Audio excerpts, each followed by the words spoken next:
Hello friends, कैसे हो आप सब लोग। तो आज के सेशन में हम बात करने वाले हैं बायोलॉजी का पार्ट 1 हमने बना दिया है और ये पार्ट 2 है।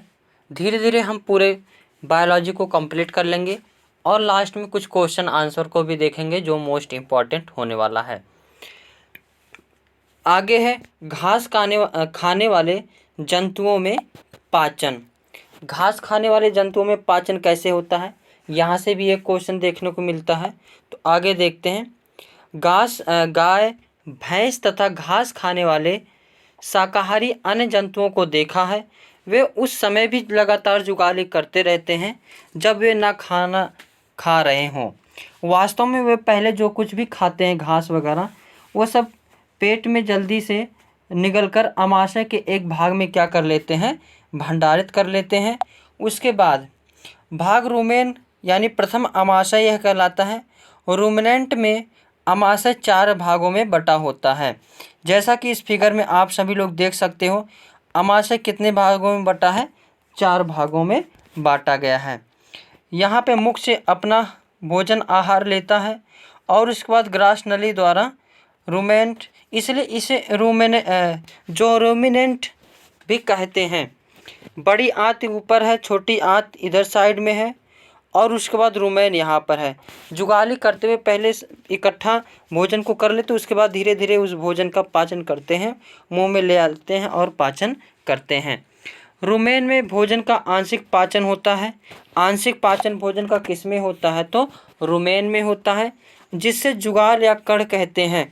परंतु बाद में जंतु इसको छोटे छोटे पिंडकों के रूप में पुनः मुख में लाता है, जिससे वह चबाता रहता है। इस प्रक्रम को रोमंथन यानी जुगाली करना कहते हैं। ऐसे जंतु रूमिनेंट अथवा रोमंथी कहलाते हैं। घास में सेलुलोज की प्रचुरता होती है। बहुत से जंतु एवं मानव सेलुलोज का पाचन नहीं कर पाते हैं। अगर ऐसा देखना होगा तो जिस दिन साग या साग पत्ती खाया जाए, उस दिन सुबह में जब फ्रेश होने जाओ तो देख लो उसमें जो है लेटिन का जो मल होता है उसका रंग अलग रहेगा। तो यानी उसमें जो है क्या होता है कि कुछ जानवर या मानव जो है सेलुलोज का पाचन नहीं कर पाते हैं, इसीलिए जो है उस मल का रंग जो है अलग होता है। जानवरों जैसे घोड़ा, खरगोश आदि में क्षुद्रांत बृहदांत के बीच एक थैलीनुमा बड़ी संरचना होती है, जिसे अंधनाल कहते हैं। भोजन को सेलुलोज का पाचन यहाँ पर कुछ जीवाणुओं द्वारा किया जाता है, जो कि मनुष्य के आहार नाल में क्या होते हैं, अनुपस्थित होते हैं। इसीलिए सेलुलोज का पाचन जो है मनुष्य के आहार मनुष्य जो है नहीं कर पाता है। आगे देखते परिसंचरण तंत्र। परिसंचरण तंत्र क्या है, तो परिसंचरण तंत्र वह होता है, यानी देखो परि मतलब जो है संचरण, पूरे शरीर में ब्लड का किस प्रकार से प्रवाह होता है, उन सभी का अध्ययन क्या कहलाता है, परिसंचरण कहलाता है। और जो इसमें तंत्र शामिल होते हैं वह परिसंचरण तंत्र कहलाता है। और इसमें देखेंगे परिसंचरण तंत्र की खोज किसने की थी, पहली बार तो विलियम हार्वे महोदय ने की थी। और ब्लड के जो ग्रुप होता है उसकी डिवाइड किसने किया था, तो कार्ल लैंड स्टीनर महोदय ने किए। हालांकि परिसंचरण तंत्र में हम 3 चीज़ का अध्ययन करते हैं। पहला तो परिसंचरण के बारे में ही जानेंगे, दूसरा ब्लड के बारे में जानेंगे और तीसरा हृदय के बारे में जानेंगे, क्योंकि हृदय के द्वारा ही पंप किया जाता है ब्लड का और ब्लड पूरे शरीर में जाता है। यहाँ से क्वेश्चन ज़्यादातर पूछे जाते हैं। जो है क्वेश्चन ज़्यादातर पूछे जाते हैं। जो ब्लड बना होता है मुख्यतः 2 प्रकार से बना होता है। एक होता है प्लाज्मा और दूसरा होता है रक्त कणिका। प्लाज्मा, पूरे ब्लड का प्लाज्मा कितना होता है, तो 55% और रक्त कणिका कितना होता है, तो 45% होता है। अगर वहीं देखेंगे जो है प्लाज्मा में कितने परसेंट पानी होता है, तो 90। प्लाज्मा में कहेगा तो 90% पानी होता है और प्लाज्मा ब्लड में कितना होता है, तो 55% होता है। और जो रक्त कणिकाएं हैं वह कितने प्रकार से मिलकर बने होते थे, 3 प्रकार से मिलकर बने होते हैं, WBC, RBC और प्लेटलेट्स। WBC क्या होता है? प्रतिरक्षा प्रणाली होता है। जब HIV या एड्स हो जाता है तो WBC ही खत्म हो जाता है। तो अगर जैसे बाहरी आक्रमण कोई शत्रु करता है तो मस्तिष्क कहता है, अरे उठ रहे भाई, जो है देखो बाहरी आक्रमण आ गया, इसको बताओ। अब वो बेचारा मस्त है, HIV भी रोग हुआ हो या एड्स हुआ हो, उसमें WBC क्या होता है? बिल्कुल सोए रहता, मस्त रहता, वो जागता ही नहीं। इसीलिए HIV या एड्स होने के बाद मनुष्य का बचना असंभव हो जाता है। अब देखते हैं रक्त परिसंचरण तंत्र की खोज किसने की है? विलियम हार्वे महोदय ने की है। अगर बातें याद करना चाहो तो याद रखना कि परिवहन का कार्य कौन करता है शरीर में? तो ब्लड ही कहता है। अभी इसके पहले हमने पढ़ा है कि भोजन का स्वांगीकरण में क्या होता है कि भोजन पचता है, उसके बाद सभी विटामिन, खनिज पदार्थ या लवण, इन सभी को लेकर के ब्लड में मिला दिया जाता है और ब्लड पूरे शरीर तक जाता है। यानी वहन का कार्य कौन करता है? ब्लड ही करता है। अब देखते हैं रक्त क्या है। तो रक्त तरल पदार्थ या द्रव है जो रक्त वाहिनियों में प्रवाहित होता है। यह पचित भोजन यानी क्षुदांत यानी छोटी आंत से शरीर के अन्य भागों तक ले जाता है। फेफड़ों से ऑक्सीजन को भी रक्त ही शरीर की कोशिकाओं तक ले जाता है। रक्त शरीर में अपशिष्ट पदार्थों को बाहर निकालने में भी उनका परिवहन करता है। और रक्त एक तरल पदार्थ जिसे हम क्या कहते हैं? प्लाज्मा कहते हैं। हालांकि अभी हमने पूरे अच्छी तरह से बताया कि रक्त जो है 2 प्रकार से मिलकर बने होते हैं। रक्त हृदय से पूरे शरीर तक शरीर की ओर धमनी द्वारा जाता है और पूरे शरीर से रक्त हृदय की ओर कैसे आता है? तो सीरा द्वारा आता है। जबकि अगर वहीं पल्मोनरी शब्द जोड़ देंगे तो ये उल्टा कार्य करते हैं। यानी पल्मोनरी सीरा जो है शुद्ध रक्त को ले जाता है और पल्मोनरी धमनी किसको ले जाता है? तो अशुद्ध रक्त को ले जाता है। रक्त एक प्रकार की क्या है? तो कोशिकाएं हैं, जो अभी हमने बताया लाल रक्त कोशिकाएं। और लाल रक्त कोशिकाओं में एक चीज़ पाया जाता है जिससे कहते हैं HB यानी हीमोग्लोबिन। हीमोग्लोबिन 2 शब्दों से मिलकर बना है, हीम प्लस ग्लोबिन। हीम मतलब आयरन होता है, ग्लोबिन मतलब एक प्रोटीन होता है। हीमोग्लोबिन द्वारा जो हीमोग्लोबिन की सहायता से ही O2 यानी ऑक्सीजन को पूरे शरीर तक पहुंचाया जाता है, ले जाया जाता है। और वहीं जो है CO2 यानी अशुद्ध रक्त को जो है सिराओं द्वारा हृदय की तरफ लाया जाता है।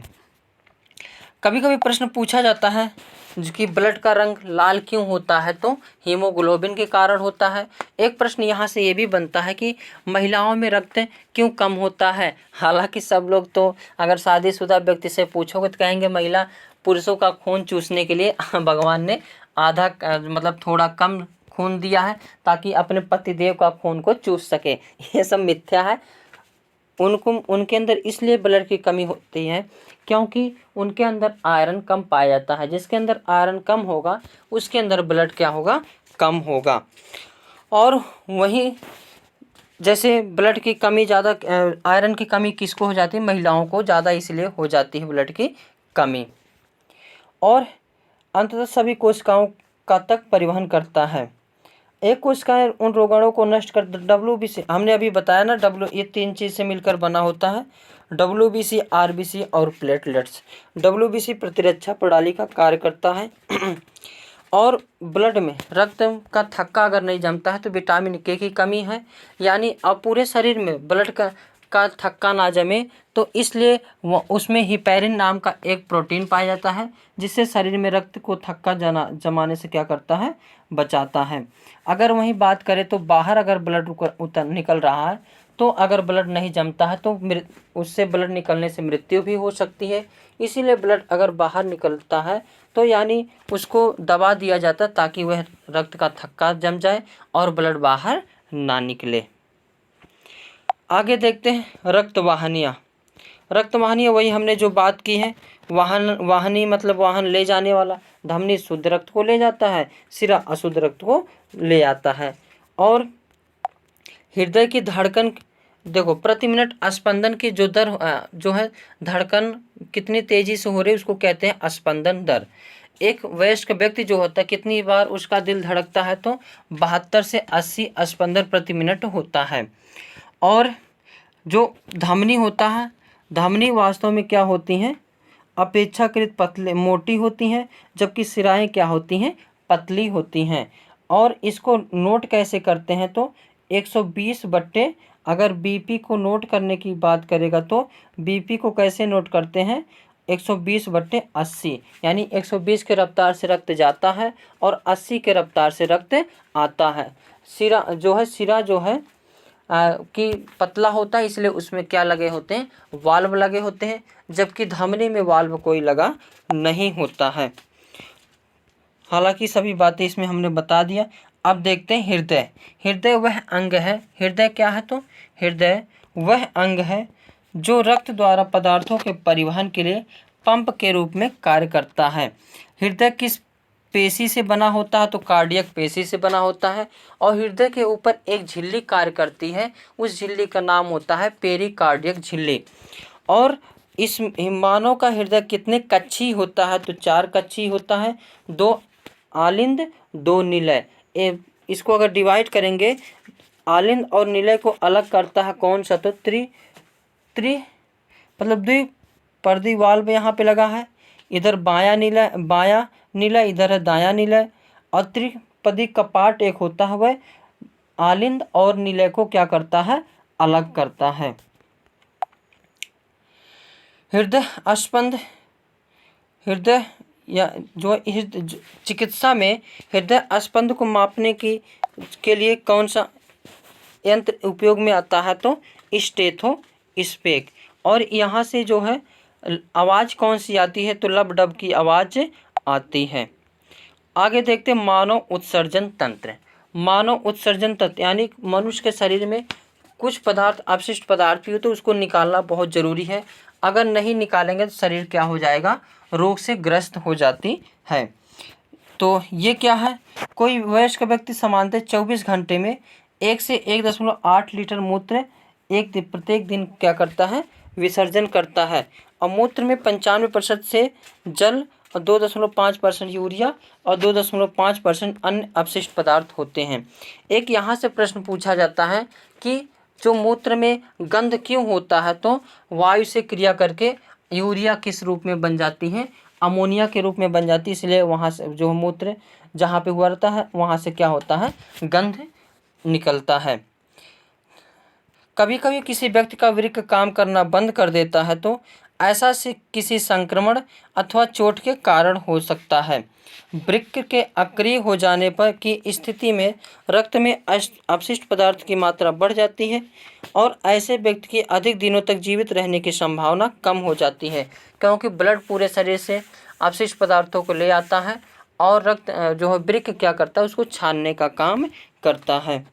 तथापि यदि कृत्रिम वृक्क द्वारा रक्त को नियमित रूप से छानकर उसमें से अपशिष्ट पदार्थों को हटा दिया जाए तो उसके जीवन काल में वृद्धि संभव है, लेकिन इस प्रकार रक्त के छानन विधि को क्या कहते हैं, अपोहन यानी डायलिसिस कहते हैं। आगे देखते हैं जल और खनिजों का परिवहन। सिंपल बात समझते हैं, जल यानी जाइलम, जल का परिवहन किसके द्वारा होता है तो जाइलम द्वारा, और खनिजों का परिवहन किसके द्वारा होता है तो फ्लोएम द्वारा होता है। और जो जल होता है उसमें ऊपर किस विधि द्वारा जाता है तो हालांकि विधि द्वारा कहेगा तो केशिकत्व द्वारा जाता है, और किसके द्वारा जाता है तो जाइलम द्वारा ले जाया जाता है। और वहीं खनिज पदार्थों यानी भोजन की बात करें तो भोजन कैसे होता है तो भोजन फ्लोएम द्वारा पूरे पेड़ पौधे के हर भाग तक फ्लोएम द्वारा पहुंचाया जाता है। फ्लोएम जो द्विदिशीय होता है, जबकि जाइलम क्या होता है, एक दिशीय होता है। जाइलम चैनलों नलियों का सतह जाल बनाता है जो मूलों और तनों और शाखाओं के माध्यम से पत्तियों को जोड़ता है। इस प्रकार बना तंत्र पूरे पादप में जल परिवहन करता है। पत्तियां भोजन का प्रकाश का संश्लेषण करती हैं और भोजन के पादप के सभी भागों में ले जाया जाता है। यह कार्य संवहन ऊतक द्वारा किया जाता है, जिसे क्या कहते हैं, फ्लोएम कहते हैं। हालांकि इसकी चर्चा हमने अभी ऊपर कर लिया। आगे देखते हैं शाक, झाड़ी एवं वृक्ष। हम अधिकांश पौधे को 3 संवर्गों में वर्गीकृत करते हैं। शाक मतलब जो साग सब्जी वाले छोटे पेड़ पौधे होते हैं, झाड़ी मतलब कटीली झाड़ी, एवं वृक्ष मतलब बड़े पेड़ पौधे को हम क्या कहते हैं, वृक्ष कहते हैं। हरे एवं कोमल तने वाले पौधे साग कहलाते हैं। ये सामान्यतः छोटे होते हैं और अक्सर इनमें कई शाखाएं नहीं होती हैं। कुछ पौधे शाखाएं तने के आधार पर समीप के से निकलती हैं। तना कठोर होता है परंतु अधिक मोटा नहीं होता, उन्हें हम क्या कहते हैं, झाड़ी कहते हैं। कुछ पौधे बहुत ऊंचे होते हैं तथा इनके तने सुदृढ़ एवं गहरे होते हैं। इनमें शाखाएं भूमि से अधिक ऊंचाई पर तने के ऊपरी भाग से निकलती हैं, इन्हें वृक्ष कहते हैं। कमजोर तने वाले पौधे सीधे खड़े नहीं हो सकते, ये भूमि पर फैल जाते हैं, इन्हें क्या कहते हैं, तो विसपी कहते हैं। क्या कहते हैं, विसपी कहते हैं। जैसे अंगूर की लताएं, पान की लताएं और नेनुआ की लताएं, सरबुतिया की लताएं, करेली की लताएं, ये सब क्या कहलाती हैं, विसपी कहलाती हैं। जबकि कुछ पौधे की सहायता से ऊपर चढ़ जाते हैं, ऐसे पौधों को क्या कहते हैं, आरोही कहते हैं। आरोही मतलब बढ़ते क्रम में, अगर यही लताएं ऊपर पेड़ के ऊपर ऐसे चढ़ गई, इसे क्या कहेंगे, आरोही कहेंगे। ये साग झाड़ी और पेड़ों से क्या होते हैं, भिन्न होते हैं। आगे देखते हैं तना। तना क्या है, तो तना जल में ऊपर की ओर चढ़ता है। जल जो है तने में ऊपर की ओर चढ़ता है, अर्थात तना जल का संवहन करता है। लाल स्याही की भांति जल में विलीन खनिज जल के साथ तने में ऊपर पहुंच जाते हैं। पत्ती का वह भाग जिसके द्वारा वह तने से जुड़ी होती है उसे हम पर्णवृंत कहते हैं। जिसके द्वारा वह तने से जुड़ी होती है उसे क्या कहते हैं, पर्णवंत कहते हैं। पत्ती के चपटे हरे भाग को क्या कहते हैं, फलक कहते हैं। और पत्ती की रेखित संरचनाओं को क्या कहते हैं, सिरा कहते हैं। और पत्ती के मध्य में एक मोटी सिरा दिखाई देती है, इसके मध्य सिरा कहते हैं। पत्तियों पर सिराओं द्वारा बनाए गए डिजाइन को सिरा विन्यास कहते हैं।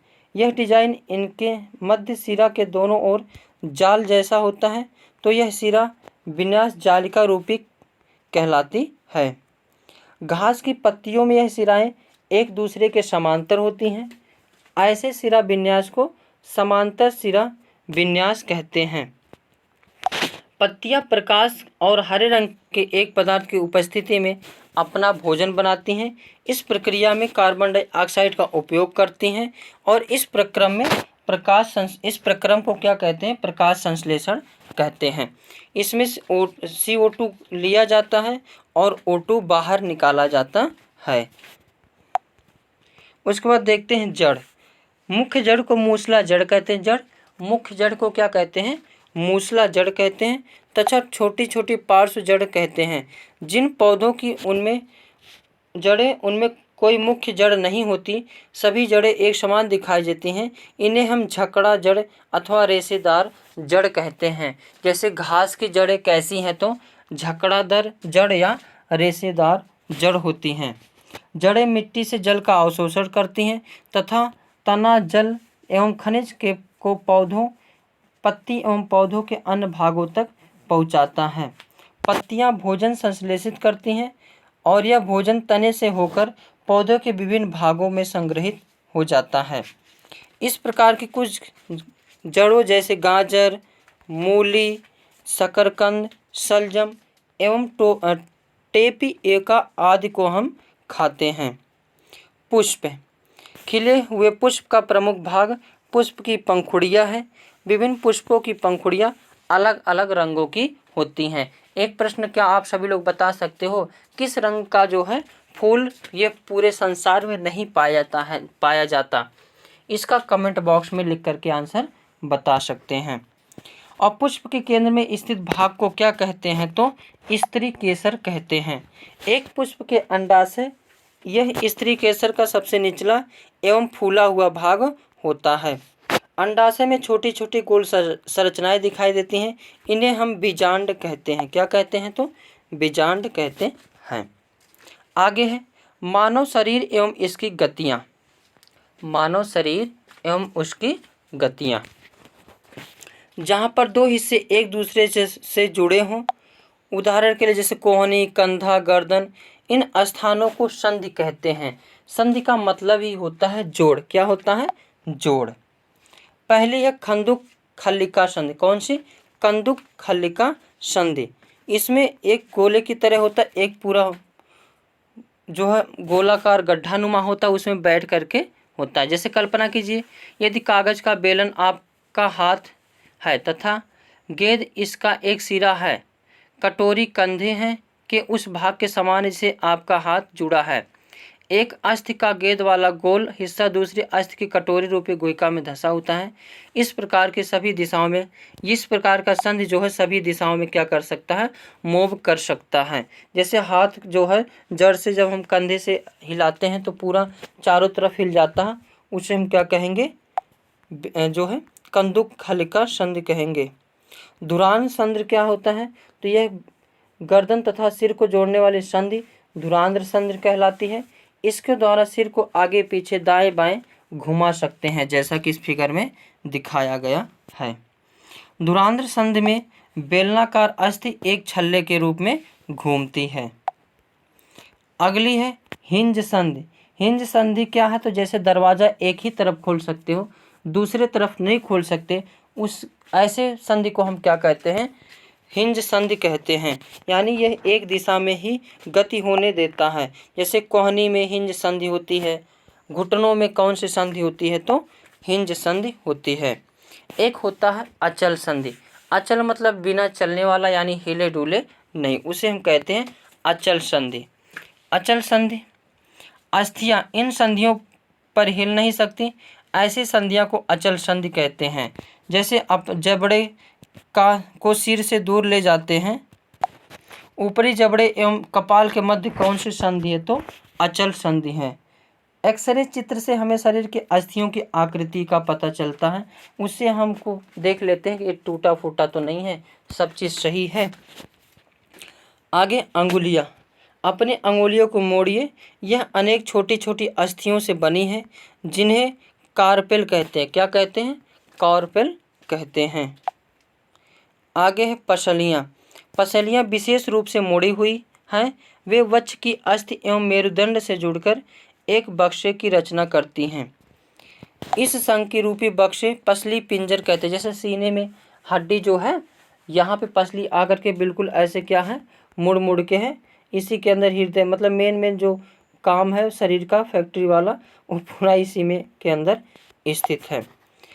मेरुदंड क्या है? तो यह अनेक छोटी छोटी अस्थियों से बना है, जिसे कशेरुका कहते हैं। मेरुदंड में 33 कशेरुका कितने कशेरुकाओं से बना होता है? तो 33 कशेरुकाओं से बना होता है। पसली पिंजर भी वक्ष क्षेत्र की इन अस्थियों से जुड़ा होता है। आगे देखते खोपड़ी। खोपड़ी अनेक अस्थियों से एक दूसरे से जुड़ने से बनी है। यह हमारे शरीर के अति महत्वपूर्ण अंग मस्तिष्क को परिबद्ध करके उसकी सुरक्षा करती है। कंकाल के कुछ अतिरिक्त अंग भी है, जो हड्डियां जितने कठोर नहीं होते, जिन्हें हम मोड़ा जा सकता है, उन्हें हम क्या कहते हैं? उपास्थि कहते हैं। यानी हड्डी से थोड़ी कम मजबूत को क्या कहते हैं? उपास्थि। कान के ऊपरी भाग में कौन क्या पाया जाता है? तो उपास्थि पाई जाती है। अस्थि को गति प्रदान करने में दो पेशियां संयुक्त रूप से कार्य करती हैं। अपनी ऊपरी भुजा में कुछ परिवर्तन अनुभव करते हैं। एक दूसरे से छूकर देखिए, क्या आपको उभरा हुआ भाग दिखाई देता है? अब देखते हैं जंतुओं की चाल। पहला है केचुआ।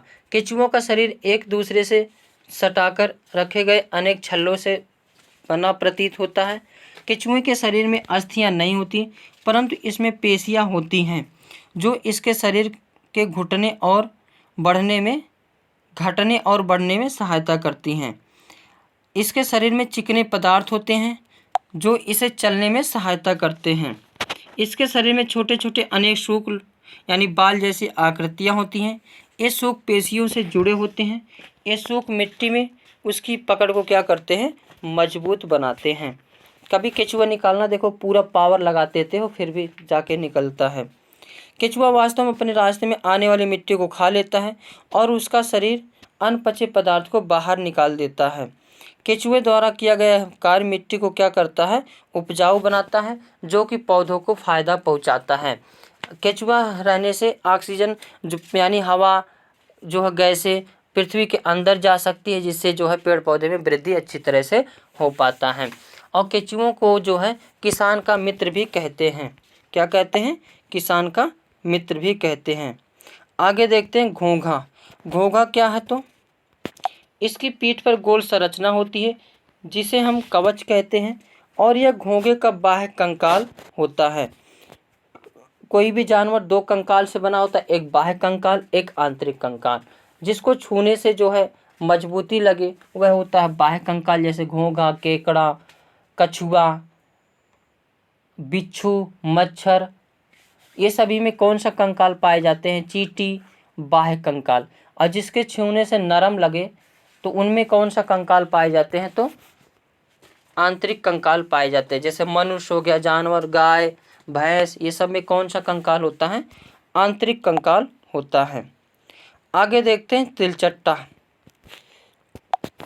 तिलचट्टा जमीन पर चलता है, दीवार पर चढ़ता है और उड़ता भी है। इसमें 3 जोड़ी पैर होते हैं जो चलने में सहायता करते हैं। इसका शरीर कठोर बाह्य कंकाल द्वारा ढका होता है। यह बाह्य कंकाल विभिन्न एककों की परस्पर संधियों द्वारा बनता है, जिसके कारण गति संभव हो पाती है। और इसके वक्ष से 2 जोड़े पंख भी होते हैं। अगले पैर संकरे और पिछले पैर चौड़े तथा एवं बहुत पतले होते हैं। तिलचट्टे में विशिष्ट पेशियाँ होती हैं। पैर की पेशियाँ उन्हें चलने में सहायता करती हैं। वक्ष की पेशियाँ तिलचट्टे के उड़ने के समय उसके पैरों को गति देती हैं। उसके बाद देखते हैं पक्षी। बत्तख तथा हंस जैसे कुछ पक्षी जल में तैरते हैं और उड़ते भी हैं। इसलिए पक्षी उड़ पाते हैं क्योंकि उनका शरीर उड़ने के लिए क्या है? अनुकूलित है। हालांकि पक्षियों का चैप्टर अच्छे से EVS में पूछा जाता है। साइंस में जितना पूछा जाता है उतने ही चीज़ को हम क्या करेंगे? इसमें कवर करेंगे। उनकी अस्थियों में वायु प्रकोष्ठ होते हैं, जिनके कारण उनकी अस्थियां हल्की एवं मजबूत होती हैं। पश्चपाद पैरों की अस्थियां चलने एवं बैठने के लिए अनुकूलित होती हैं एवं अग्रपाद की अस्थियां रूपांतरित होकर पक्षी के पंख बनाती हैं। कंधे की अस्थियां मजबूत होती हैं। वक्ष की अस्थियां उड़ने में वाले पेशियों को जकड़े रखने के लिए विशेष रूप से रूपांतरित होती हैं तथा पंखों को ऊपर नीचे करने में क्या करती हैं? सहायक होती हैं। आगे देखते हैं मछली। मछली नाव की आकृति काफ़ी सीमा तक मछली जैसी है। मछली का सिर व पूंछ उसके मध्य भाग की अपेक्षा पतला एवं नुकीला होता है। शरीर की आकृति जैसी आकृति धारा रेखी कहलाती है। मछली का कंकाल दृढ़ पेशियों से ढका होता है। मछली के शरीर पर और भी पंख होते हैं, यानी पर भी होता और पंख भी होता है। तैरते समय जल में संतुलन बनाए रखने एवं दिशा निर्धारण में सहायता करती हैं। गोताखोर अपने पैरों में इन पंखों की तरह एक विशेष अरित्र यानी फ्लाइपर पहनते हैं, जो इन्हें जल में तैरने में क्या करते हैं? सहायता करते हैं। आगे देखते हैं सर्प। सर्प का मेरुदंड लंबा होता है। शरीर की पेशियाँ छेड़ एवं असंख्य होती हैं। वे परस्पर जुड़ी होती हैं, चाहे वे दूर क्यों ना हो। पेशियाँ मेरुदंड, पसलियाँ एवं त्वचा को भी एक दूसरे से जोड़ती हैं। सर्प का शरीर अनेक वलय से मुड़ा होता है। इस प्रकार सर्प का प्रत्येक वलय उसके आगे की ओर धकेलता है। इसका शरीर अनेक वलय बनाता है और प्रत्येक वलय आगे की ओर धक्का देता है। इस कारण सर्प बहुत तेजी से आगे की ओर चलता है, परंतु सरल रेखा में नहीं चल सकता। एक कमर मटका के चलता है। इसे सरीसृप भी कहा जाता है। जो कमर मटका के चले उसे हम क्या कहते हैं? सरीसृप कहते हैं। तो आज के सेशन में बस इतना ही। Thank you for watching.